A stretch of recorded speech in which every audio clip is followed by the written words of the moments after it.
அனைத்து நண்பர்களுக்கும் உங்களை மீண்டும் சந்திப்பதிலே பெருமகிழ்ச்சி அடைகிறேன். இன்றைக்கு நாம் மிதுன லக்கினம், அதனுடைய சிறப்புகள், மிதுன லக்கினம் ராசி, அது லக்கினத்தை பற்றி நாம பார்க்கிறோம். ராசி என்பவர்களை எடுத்துக்கொள்ளலாம். அப்ப மிதுன லக்கினத்தை பற்றி நாம் சிறப்பா பார்க்கிறோம். இந்த காணொலியை பார்க்கிற அன்பர்கள் லைக் பண்ணுங்க, ஷேர் பண்ணுங்க, கமெண்ட் பண்ணுங்க. இந்த காணொலியை பற்றி உங்களோட கருத்துக்களை நீங்கள் பதிவிடுங்கள். தவறில்லை. தவறு இருந்தால் திருத்திக் கொள்ளலாம், சரியாக இருந்தால் மீண்டும் அதை பற்றி நாம் அதை டெவலப்மெண்ட் செய்து கொள்ளலாம். அப்போ நீங்க லைக் பண்ணீங்கன்னா எனக்கு ஒரு ஆறுதல் கொடுக்குற மாதிரி இருக்கும். மீண்டும் மீண்டும் இது மாதிரியான காணொலிகளை நான் பதிவிடுவதற்கு அது உற்சாகத்தை கொடுக்கும் என்று சொல்லி, இந்த மிதுன லக்கினம் என்பது காலச்சக்கரத்தினுடைய 3வது லக்கினமாக அமையும். இந்த 3வது லக்கினம் என்று சொன்னால் இது இந்த கம்யூனிகேஷன், எழுத்துக்கள், ஒப்பந்தங்கள், இது போன்ற துறைகளில் ஈடுபடுவர்களுக்கு இந்த மிதுன லக்கினம் மிகப்பெரிய சிறப்பை கொடுக்கும். 2வது பாத்தீங்கன்னா, மிதுன லக்கினம் என்றாலே அவர்கள் கொஞ்சம் சற்று புத்தி கூர்மையுடையவர்கள், கொஞ்சம் சாதுரியம் கொண்டவர்கள், புத்தி சாதுரியம் கொண்டவர்கள், சமயோஜித புத்தி என்று சொல்வார்கள். அந்த சமயோஜித புத்தி என்பது அந்த ஒரு இக்கட்டான சூழல் வருகின்ற பொழுது என்ன செய்தால் நாம் தப்பிக்க முடியும், எதிரி எப்படிப்பட்ட சூழ்நிலை இருக்கான் என்று சரியாக அளவீடு செய்து வார்த்தைகளை எப்படி போட வேண்டுமோ போட்டு அந்த இடத்துல இருந்து அவர்கள் சமயோஜித புத்தியை பயன்படுத்தி தேய்ச்சி விடுவார்கள். அப்படிப்பட்ட ஒரு பவர் மிதுன லக்னத்துக்கு உண்டு. 12 லக்னங்களையும் இந்த மிதுன லக்னத்துக்கு ஒரு தனிச்சிறப்புனா அதான் சொல்ல முடியும். எந்த பிரச்சனையாலும் அந்த நேரத்தில் அவங்க தப்பிச்சிருவாங்க. அப்படிப்பட்ட ஒரு மிதுன லக்னம் பொதுவானது. நான் சொல்ல வர்றது, அதுல இருக்கக்கூடிய கிரகங்கள், பார்க்கும் கிரகங்கள், தொடர்புகள், இதெல்லாம் ஜாதகம் மாறுபடும். இருந்தாலும் இந்த மிதுன லக்னத்துக்கு உண்டான சிறப்புகளாக புத்தி கூர்மை இருக்கும். கௌரவமா வாழணுங்கிற ஒரு கேரக்டர் யாருக்கு இருக்குன்னு கேட்டீங்கன்னா, அதுல முதன்மையானவர்கள் நீங்கள் தான். மிதுன லக்னத்திலே பிறந்தவர்கள் கௌரவமாக வாழ நினைப்பார்கள். ஒருவேளை ஏதாவது கிரக திசைகள் கெட்டு இருந்தால் கௌரவமாக வாழ முடியாவிட்டாலும் கூட அவர்கள் கௌரவத்தை, அந்த இருக்கும் நிலையில் கூட கௌரவத்தை மெயின்டைன் பண்ணக்கூடிய ஒரு கேரக்டரா இருப்பாங்க. எப்படி இருந்தாலும் வாழ்க்கையில கௌரவமா வாழ்ந்துட்டு தான் போவாங்க. எதிரிகள் யாராக இருந்தாலும் இவர்களிடத்துல ஒரு நாள் சரணடைந்து விடுவார்கள். இந்த லக்னத்துடைய சிறப்பு என்னன்னா, இந்த 6ஆம் அதிபதியாக வரக்கூடிய செவ்வாய் ஒருவேளை அவர்களுக்கு சரியாக அமைந்து விட்டால் எப்பேற்பட்ட எதிரியும் அவர்களிடத்திலே சரணடைந்து விடுவார்கள். அப்படிப்பட்ட சிறப்புகள் உண்டு. 2வது பாத்தீங்க அப்படின்னு சொன்னா, இவங்கெல்லாம் அந்த எழுத்து, பேங்க் சம்பந்தப்பட்ட வேலை, அதே மாதிரி டாக்குமெண்ட்ஸ், பத்திர ஒப்பந்தங்கள் இருந்தது, டாக்குமெண்ட் ரைட்டர்ஸ், அதே மாதிரி பாத்தீங்கன்னா கல்வியாளர்களாக, ஆசிரியர்களாக பணிபுரியக்கூடியவர்கள், ஆடிட்டர்கள், இவங்க எல்லாமே பாத்தீங்க அப்படின்னு சொன்னா இந்த புத பகவானுடைய அருளை பெற்றவர்கள். இன்னொன்னு இந்த புதனுக்கு உண்டு என்னன்னா, இந்த மிதுன லக்னத்தில் இருக்கிறவங்களுக்கு ஞாபக சக்தி திறன் நல்லாவே இருக்கும். அதே மாதிரி ஒரு பாத்தீங்கன்னா ஆலோசனை சொல்லக்கூடிய தொழில் இருக்கிறவங்க, ஆலோசனை கன்சல்டிங் பண்ணுறவங்க, இந்த மாதிரி ஜோதிடம் சம்பந்தப்பட்டவங்க, அதே மாதிரி ஆடிட்டிங், கணக்கு வழக்கு சம்பந்தப்பட்டவங்க, பேச்சாளர்கள், அவர்கள் பேசிக்கிட்டே இருப்பாங்க. கம்யூனிகேஷன் அப்படிங்கிறது உங்களுக்கு இருந்துகிட்டே இருக்கும். ஏதாவது ஒரு வகையில் பேச்சு அதிகமா இருக்கும். இவங்களுடைய பேச்சுக்கு மதிப்பு இருக்கும். இவங்களுடைய பேச்சில் ஒரு ஈர்ப்பு இருக்கும். இவர்கள் பெரும்பாலும் நிறைய மனிதர்களால் கவரப்படுவார்கள். எதால கவரப்படுவார்கள் அப்படின்னு சொன்னா, அழகில் கவரப்படுவாங்களான்னு இல்லை, அறிவால் கவரப்படுவார்கள். இந்த அறிவு என்பதை தான் புதன் குறிப்பிடும். அவர்கள் சாதாரணமாக நின்று கொண்டு இருப்பார்கள். பேசும்போதுதான் அவருடைய அந்த அழகு தெரியும். அழகு என்பது அவருடைய பேச்சிலே வெளிப்படும். பேச்சால் இவர்கள் தான் வன்மையானவர்கள், பேச்சில் வன்மையானவர்கள், வலிமையானவர்கள். எனவே இந்த புதனை லக்னமாக கொண்டவர்கள், புதனை அதிபதியாக கொண்டிருக்கிற மிதுன லக்னத்துக்காரர்களுக்கு நிலபுலன்கள், சொத்துக்கள் என்பது தானாகவே அமைந்துவிடும் வாழ்க்கை. ஏனென்று சொன்னால் 4ஆம் இடத்துக்கு அதிபதியாகவும் அதே புதன் வருவார். மிதுன லக்னத்துக்குரிய புதன் 4ஆம் இடத்துக்கும் அவர் வருகிறார். அந்த புதன் பலம் பெற்றிருந்தால் இவர்களுக்கு நிச்சயமாக நிலம் என்பது அவர்கள் வாழ்க்கையில் பூர்வீக சொத்துக்களாகவோ அல்லது இவர்கள் சம்பாதித்து வாழ்க்கையில் வாங்கி விடுவார்கள். நிலம், வீடு, வாகனம் இதெல்லாம் உறுதியா கிடைக்கும். வாகனம்லாம் இல்லாம போக மாட்டாங்க, கௌரவமா தான் வரணும், அதுல பிரச்சனை இல்லை. அப்ப இவங்களுக்கு தேவையான முயற்சிகள் என்பது இவர்களிடத்தில் இருந்துகிட்டே இருக்கும். முயற்சி என்பது இவர்களிடத்தில் சொல்லவே வேண்டியதில்லை, ஓடிக்கொண்டே இருப்பார்கள். இவர்கள் முயற்சியில் சலிக்காதவர்.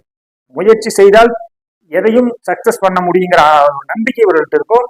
எதையும் முயற்சி பண்ணிட்டு தான் ஓய்வாங்க. கிடைக்கலோ முயற்சி கைவிட மாட்டாங்க. பூர்வீக ஸ்தானாதிபதியாக வருகிற சுக்கிரன் இவர்களுக்கு கொஞ்சம் நல்லாவே சப்போர்ட் பண்ணும். அப்ப இந்த சுக்கிரனுடைய ஆற்றல் நல்லா இருக்கும் போது இவங்களுக்கு பாத்தீங்கன்னா சுகபோக வாழ்க்கை என்பது கொஞ்சம் அமையும். சுகபோக வாழ்க்கை என்பது அதுலயும் குறிப்பா இந்த சுக்கிர திசை இந்த லக்ன நண்பர்களுக்கு விட்டுன்னு சொன்னா அருமையா இருக்கும். செலவுகள் கொஞ்சம் கூடுதலா பண்ணுவாங்க. அது அந்த செலவுங்கிறது இவங்க சுகபோகத்துக்காக பண்றது, கார்ல போறது, கொஞ்சம் சுகமா வாழ்றது, அதுக்காக செலவு பண்ணுவாங்க. ஆனா சுகமா செலவு பண்ணக்கூடிய சுக்கிர திசையும் சனி திசையும் ஒரு மிக அருமையான ஏற்றத்தை கொடுக்கும். ஜாதகத்திலே அந்த கிரகங்கள் இருக்கக்கூடிய இடத்தை போது சற்று மாறுபடும். ஆனாலும் பொதுவாக இந்த சுக்கிரனும் சனியும் மிக பிரமாதமான ஒரு அமைப்பை கொடுக்கும். இவர்களுக்கு வருமானத்தை கொடுக்கக்கூடிய இந்த குரு பகவான் பாதக ஸ்தானத்துக்கு சொந்தக்காரராக வருகிறார்.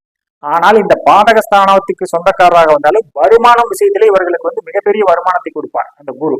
குரு பலம் பெற்றிருந்தால் வருமானத்திலேயோ ஆட்சி அதிகாரத்திலேயோ பதவிகளிலேயோ இவர்களை வந்து வெல்லவே முடியாது. 10ஆம் இடத்திலே குரு பலம் பெற்றிருந்தாலும் சரி, 7ஆம் இடத்திலே குரு பலம் பெற்றிருந்தாலும் செல்வ சீமர்களாக செழிப்பிலே வாழ்வார்கள். அதுல பிரச்சனை இல்லை. இவங்களுக்கு ஒரே ஒரு சின்ன மைனஸ் பாயிண்ட் என்னன்னு கேட்டீங்கன்னா, திருமண வாழ்க்கையில ஒரு சிலருக்கு, எல்லாருக்குன்னு சொல்ல மாட்டேன், இந்த குரு பலம் பெற்று 7, 10 சொல்லக்கூடிய இந்த கேந்திரங்கள் அமைந்து விட்டால், 4ஆம் பாவத்தில் அமைந்து விட்டாலும் சரி, இவர்களுக்கு சற்று திருமண வாழ்க்கையில் சற்று கருத்து வேறுபாடுகள் இருந்து கொண்டிருக்கும். மனைவியுடன் கருத்து வேறுபாடுகள் இல்லாமல் இவர்கள் வாழ முடியாது. பொருளாதாரத்தில் சிறப்பாக இருப்பார்கள். அதே குரு பகவான் வேறு ஸ்தானங்களில் இருந்தால் அவருடைய வாழ்க்கை நன்றாக இருக்கும். இந்த குரு கேந்திர அதிபதி தோஷத்தை கொண்டு இருக்கிற காரணத்தினால் இந்த மிதுன லக்கினம் என்று சொல்லக்கூடிய மிதுனம், கன்னி, தனுசு, மீனம் என்று சொல்லக்கூடிய இந்த 4 உபய லக்கணங்களிலே குறிப்பாக இந்த மிதுன லக்கினத்துக்கும் குரு வந்து வலுத்து விட்டால் அவர்களுக்கு திருமண வாழ்க்கையில் சற்று கருத்து வேறுபாடுகள், பிரச்சனைகள் இருக்கும். அதை கூட இவர்கள் சாதுரியமாக சமயோஜித புத்தியால் வென்று விடுவார்கள், அது வேறு விஷயம். ஆனால் சற்று போராட்டங்கள் இருக்கும். ஆனால் சுக்கிரன் பலமாக இருந்தாலும் நல்ல மனைவி கிடைப்பார், அதில் உள்ள கவலை இல்லை. செல்வங்கள் இருக்கும், அதில் கவலை இல்லை. நல்ல குழந்தைகளும் இருக்கும். இந்த மனைவியோடு மட்டும் சற்று கருத்து வேறுபாடுகள், தன்னுடைய செயலுக்கு சொல்லுக்கு புரிந்து கொள்ளாத மனைவியாக அமைவார். இந்த குரு பலம் பெற்றிருக்கின்ற பொழுது, பலம் பெறவில்லை என்று சொன்னால் அது வேறு மாதிரியா இருக்கும். மனைவி சிறப்பாக இருப்பார், பொருளாதார உதவிகள் செய்வார். எனவே இப்படி பல சிறப்புகளை கொண்டிருக்கிற இந்த மிதுன லக்னம் என்பது உங்கள் லக்னமாக அமைந்தால் நீங்கள் தான் யோகசாலி, நீங்கள் தான் புத்திசாலித்தனம் மிக்கவர்கள். நீங்கள் வந்து ஆலோசனைக்காரராக இருப்பீங்க. எந்த விஷயத்திலையும் உங்களோட ஆலோசனை கேட்டால் சரியான ஆலோசனை காட்டுவீர்கள். வழிகாட்டுவது என்பது உங்களுக்கு கைவந்த கலை. சரியான பாதையை நீங்கள் கைகாட்டுவீர்கள். எந்த விஷயமாக உங்களுக்கு தெரிந்த அளவிலே கைகாட்டுவீர்கள். இல்லை என்று சொன்னால் நீங்கள் இன்னும் யார் வலிமை பெற்றவர்கள், அறிவால் அந்த வழி தெரியுமோ அவர்களை தேடி சென்று அவர்களிடத்திலே கான்டாக்ட் பண்ணி விட்டுருவாங்க. தப்பான வழி மட்டும் காட்ட மாட்டாங்க. இந்த புதனுக்கு உண்டான சிறப்பு மிதுன லக்னத்துக்கு சரியான வழியை நீங்க காட்டிடுவீங்க. அப்படி உங்களுக்கு தெரியலனா கூட அதை விசாரிச்சு சரியான ஆள்கிட்ட நீங்க வந்து ஜாயின் பண்ண விடுவீங்க. அப்ப வந்து மிதுனம் என்பது அடுத்தவர்களுக்கு ஆலோசனை சொல்லக்கூடிய வழிகாட்டக்கூடிய அமைப்பாக இந்த லக்னத்திலே பிறந்த அத்துணை அன்பர்களும் மிகப்பெரிய பதவிகளும் நல்ல ஆலோசகர்களாக இருப்பார்கள். குழந்தைகளுக்கு நல்ல ஆலோசகர்களாக, பொதுமக்களுக்கு நல்ல ஆலோசகர்களாக, இவர்கள் அரசியலிலே ஈடுபட்டாலும் கூட மக்களுக்கு நல்ல ஆலோசனை சொல்லக்கூடியவர்களாக, அரசவையிலே கூட இவர்கள் இந்த லக்னத்தில் பிறந்தவர்கள் தான் மன்னர்கள் காலத்திலே நிறைய ஆலோசகர்களாக இருந்திருக்கிறார்கள். அப்பொழுது அது மாதிரி இந்த லக்னத்தில் பிறந்ததிலே மிகப்பெரிய சிறப்புகள் இருக்கிறது என்று சொல்லி உங்களுக்கு, நீங்கள் மிதுன லக்னத்திலே பிறந்தவர்களுக்கு கிரகங்கள் எப்படி இருந்தாலும் என்ன தசாபுத்திகள் நடந்தாலும் உங்களுக்கு யோகம் வேண்டும் என்று சொன்னால் நீங்கள் வழிபடக்கூடிய ஒரு ஸ்தலம், உங்களுக்கு சரியான ஸ்தலமாக சொல்ல வேண்டும் என்று சொன்னால் ஸ்ரீரங்கம் ரங்கநாத பெருமாள். அந்த சயன நிலையிலே இருக்கக்கூடிய ஸ்ரீரங்கம் ரங்கநாத பெருமாள் சுக்கரனுடைய ஸ்தலமாகவும் வருகிறார். ஆனால் புதனுக்கு மிதுன லக்னத்துக்கு மிகப்பெரிய யோகத்தை கொடுப்பார். ஏனென்று சொன்னால் 5ஆம் அதிபதியாக வருகிற சுக்கரன் 12ஆம் அதிபதியாகவும் வருகிறார். அப்ப செல்வங்களை நிறைய சம்பாதித்து சுகபோகங்களை செலவு செய்து அனுபவிக்க வேண்டும் என்று சொன்னால் நீங்கள் சுக்கனுடைய ஸ்தலம், புதனுடைய ஸ்தலம் என்று இரண்டையும் எடுத்துக்கொள்ளலாம். இந்த மிதுன லக்னக்காரங்களுக்கு தான் ரொம்ப ரொம்ப ரொம்ப ஃபேவரா இருக்கு. போயிட்டு வந்தீங்கன்னா ஸ்ரீரங்க பெருமாளை நீங்கள் மாதம் ஒரு முறை நீங்கள் தரிசித்து வந்தால் எவ்வளவு பெரிய சிரமமான திசைகள் வந்தாலும் கூட அதை வெற்றி விடுவீர்கள். யோக திசைகள் வரும் இந்த பொழுது பல மடங்கு நீங்கள் அதை அனுபவிப்பீர்கள். வெற்றியாளர்களாக வளவருவீர்கள் என்று சொல்லி மீண்டும் அடுத்த காணொலியில் அடுத்த லக்னம் பற்றி பார்க்கலாம். நன்றி, வணக்கம்.